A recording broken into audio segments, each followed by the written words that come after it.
JBNN will keep you informed. I'm Michelle Jones, and in the news, one of four gunmen held following bar robbery and a shootout in St. Elizabeth. One of four alleged gunmen was taken into custody following a bar robbery and shootout with police in Lititz, St. Elizabeth on Sunday night. A police source said that shortly after 7 p.m., four armed men held up a bar in the community and stole several items. It is reported that a police team, which was on patrol in the area, was shot at by the gunmen. The police reported return gunfire and a chase ensued. A gun and 3 rounds were seized. One suspect is in custody. The items that were robbed were also recovered after the incident, the source said. However, the suspect is denying any involvement in the robbery. The man claims that although he was in the presence of men suspected of robbing the establishment, he had no knowledge of their actions. In another video, the suspect said he's from St. Catherine. He denied knowing the men had come to St. Elizabeth to carry out a robbery. A video of the incident, which has gone viral on social media, showed the 4 men storming into the bar and the bartender fleeing.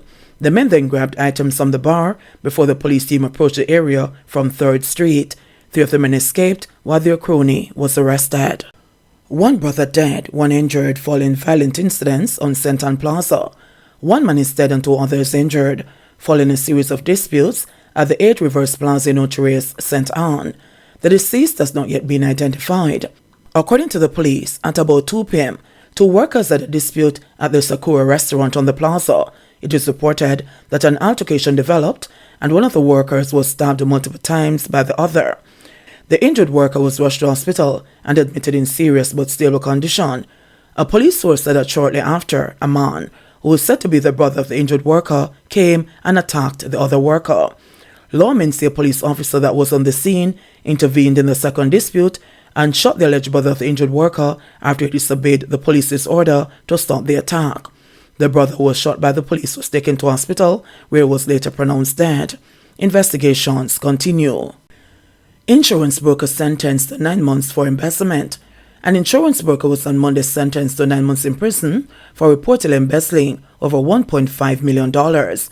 Dion Wilson, 51, pleaded guilty to embezzlement, obtaining money by false pretense and attempting to pervert the course of justice following her appearance in the St. James Parish Court. According to the prosecution's case file, Wilson, who worked for Law Insurance Brokers and Sagicor Limited between 2018 and 2021, collected payments on policies from various customers but failed to hand over the funds to her employers. While working as an insurance agent, Wilson was reportedly asked to present her receipt book for an audit. However, she claimed that her insurance report book had been lost and reported it missing at the Freeport police station, despite knowing that it was not missing and that it would implicate her in several counts of embezzlement and other criminal offences. When she was dismissed as an insurance broker for poor performance, she continued to collect insurance premium payments, posing as an employee of an insurance brokerage. In mitigation, Wilson's attorney Sue Wynn Phillips stated that her actions were motivated by the COVID-19 pandemic. She was struggling, and that led her to doing certain things, Phillips said. Wilson's life before, according to Phillips, was on a promising path, as she was always employed and had a good educational background. She also indicated that her family life and upbringing were stable and that she was raised in a Christian home. According to Phillips, her client made an effort to repay some of the money, but the complainants rejected the offer because they wanted the entire sum. Phillips requested that the court consider the fact that she did not waste the court's time by embarking on a trial. She accepted her mistake, is remorseful, and pleaded guilty at the earliest possible time, the lawyer continued, pleading for mercy on her behalf.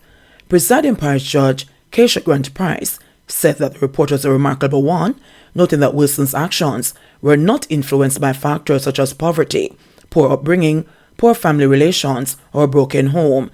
She has the benefits of a stable and healthy family life, good education up to university level, a history of employment at established places, the judge said.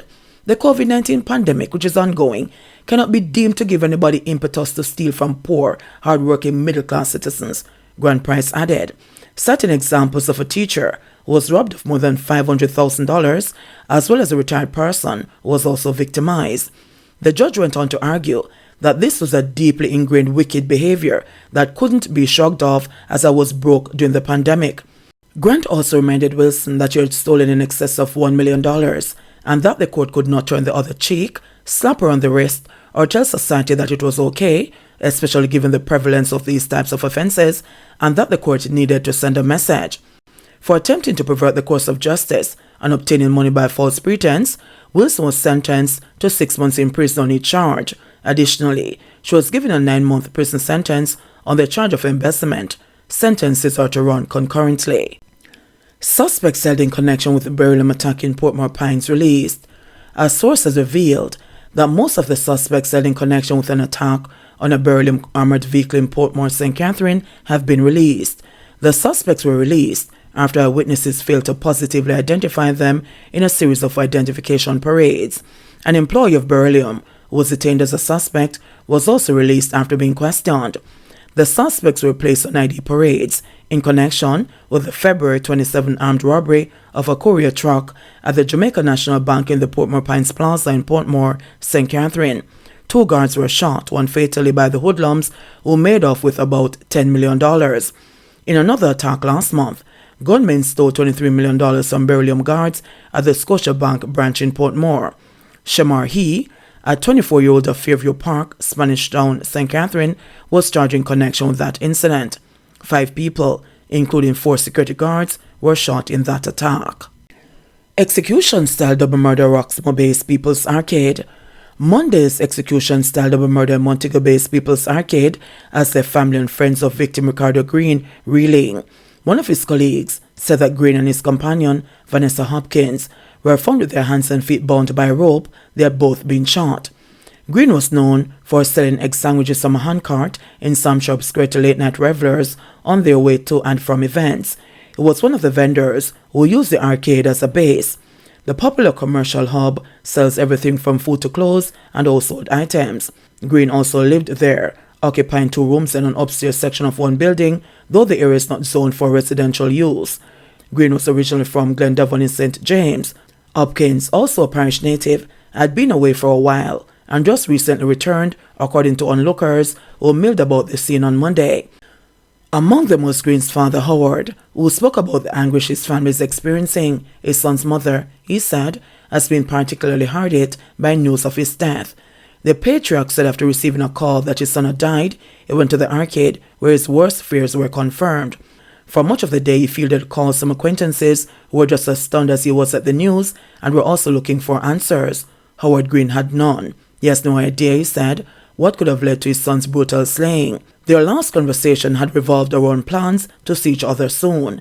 The original plan was for them to meet on Sunday after Howard returned from a funeral. But when he called his son, Ricardo said he could not make it that evening, but he would visit his father on Monday morning. He was killed before he could keep his promise. A woman who identified herself as the mother of one of Ricardo Green's children said though they were no longer in a relationship, they were still on good terms. The news of his death was hard for her to hear. Police on the scene denied her request to see his body. She said, "The People's Arcade has, over the years, developed a reputation as a hotbed for criminal activity."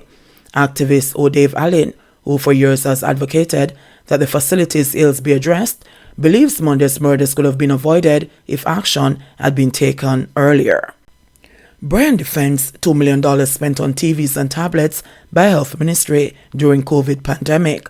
Permanent Secretary in the Ministry of Health and Wellness, Dunstan Bryan, says $2 million spent by the ministry on 45 raised televisions and 14 tablets during the first year of the coronavirus pandemic was to provide comfort for persons who will be quarantined for long periods during the upsurge of the virus. Bryan, who continued to be grilled by the Public Accounts Committee, PAC, on Tuesday over the ministry's spend of more than $619 million in the COVID-19 period up to March 2021 without questionable records and procurement management, said the devices were provided for the leased Marabella Quarantine Facility, a former hotel in St. Thomas, as well as another isolation property owned by the ministry in Kingston. The Auditor General's COVID-19 expenditure audit, which was discussed at the PSC's meeting 2 weeks ago, had raised the issue of the spend as the ministry did not indicate on the purchase records the reasons for acquiring the devices. You recall at the last meeting when we had gone past the time for the discussions, I indicated that I had some questions which would form part of this meeting here. Just for my clarity, PS, we have, what is the Marbella facility, the hotel? So the Marbella facility is a facility that we leased for COVID, as a COVID quarantine facility. So it was a lease agreement that we entered into for a year for the provision of quarantine services. So that would not necessarily be part of the contracts for rooms then? That's a different... No, this was a different arrangement. It was a lease that we developed and signed through the National Land Agency. So the National Land Agency worked with us to execute that lease arrangement for COVID, the quarantine facility. Could you say how much the lease was for the year? Do you remember what the lease is for? I will have to get back to you on that figure, sir. I don't have that figure with me. Why I ask is that I've seen here we have spent 3.6 and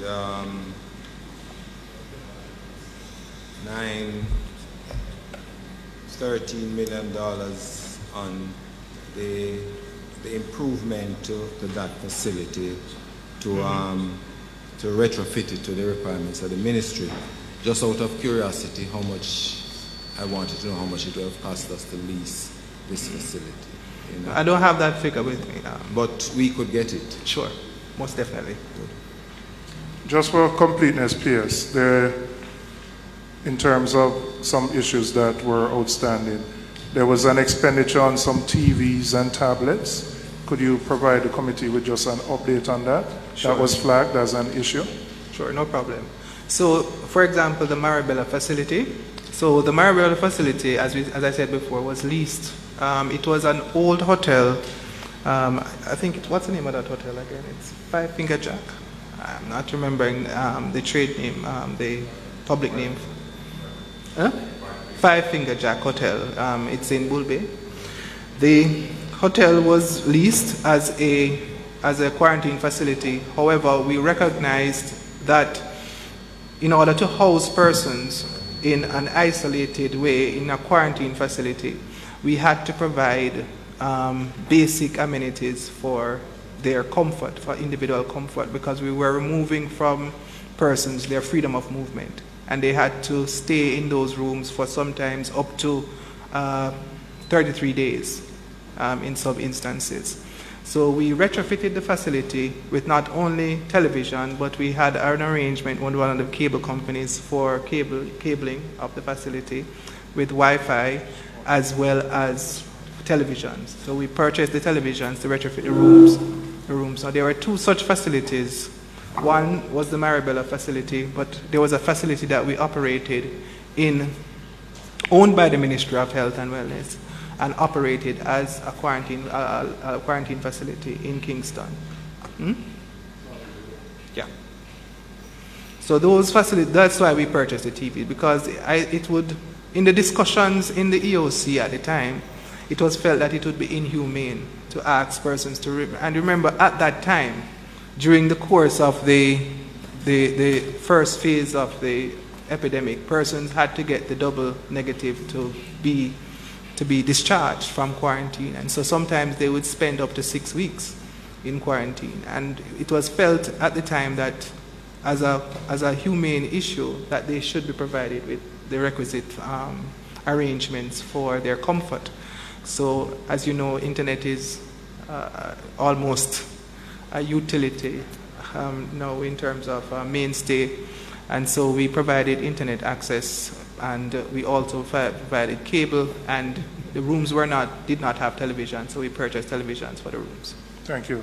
Can I ask you, Madam Auditor General, okay, 1 second. Go ahead, member. Before you go, I think part of the concern of the AG in relation to that particular one, as well as others, based on slide 11, was that there was no proper inventory. Where are they now? Yes. So those televisions are, so we took note, so there are two findings. One was the lack of rationale for the purchase of the TVs. I don't know if, anyway. We did provide a rationale for the purchase of the TVs, as I have just articulated now. However, the inventory, we took note of the fact that we were not putting into inventory, and so we accepted that finding, and those items have been placed in the inventory of the Ministry of Health and Welfare. Water bills to rise this month. Consumers will pay 5.1% more for their water bills this month, following an annual rate adjustment granted to the National Water Commission, NWC. In March, the NWC applied to the Office of Utilities Regulation, OUR, for an annual adjustment. The adjustment will reflect on customers' bills in May, the regulator said in its determination notice. The OUR said it took into account changes in the price adjustment mechanism, PAM, which affects inflation, foreign exchange rates, and electricity costs to the NWC. These PAM adjustments are applicable to customers' 2023 April consumption, which will be reflected in their 2023 May bills, stated the OUR determination. JBN, we keep you informed. Please remember to subscribe, like, share, leave us a comment, and click the notification bell to receive our daily news items.